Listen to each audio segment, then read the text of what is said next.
Right, my name is Carmen Miller, and this is my presentation of Exam 1. So I'm just going to kind of go through how I filled out the exam. So this is my transcription. Hopefully you can see it. I tried to crop it. We have the Trump analysis on the left and then the governors on the right.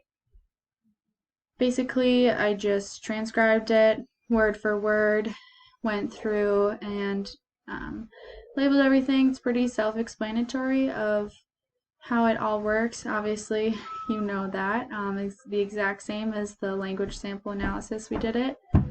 I did do the colors a little bit different on this one. I could not find where it was your chart for the last one, but later on I did put a little color coding, but this is my MLU chart, so you can compare and contrast them here with the governors on the left and Trump's on the right. You can see all the sentence attempts, the simple sentences, the complex, and all that. Complex sentences in Trump's was 0%, which is kind of similar to what it was in the language sample analysis as well. I think I remember putting 0. He usually talks in very short, quick sentences. So then my total number of sentences was 9 versus 10, and found my morphemes and divided by that, so I came out with 27. Oops, didn't mean to go forward there. 27 for the governors and 9.7 for Trump's. Very different. The governor definitely spoke more complex and with a lot more information and detail, I thought. He was easier to follow.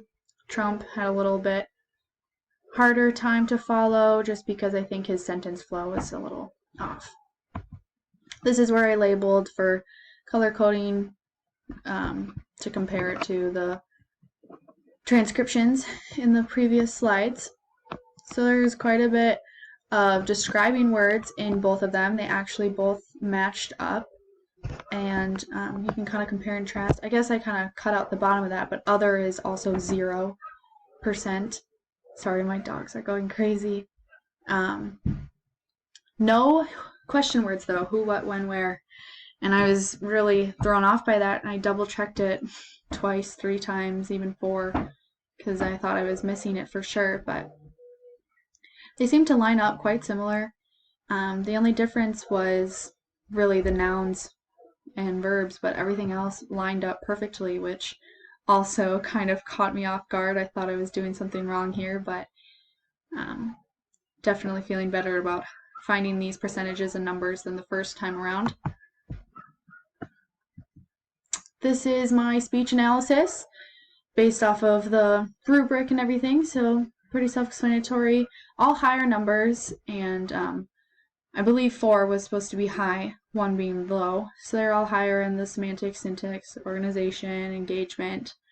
I did think that President Trump had more organization. Even though his sentence flow wasn't good, his body of the structure was just made more sense to me.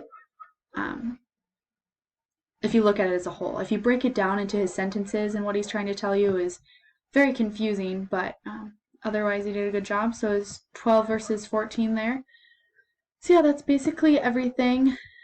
I don't think I forgot anything. Oops. Both analysis and that. But yeah.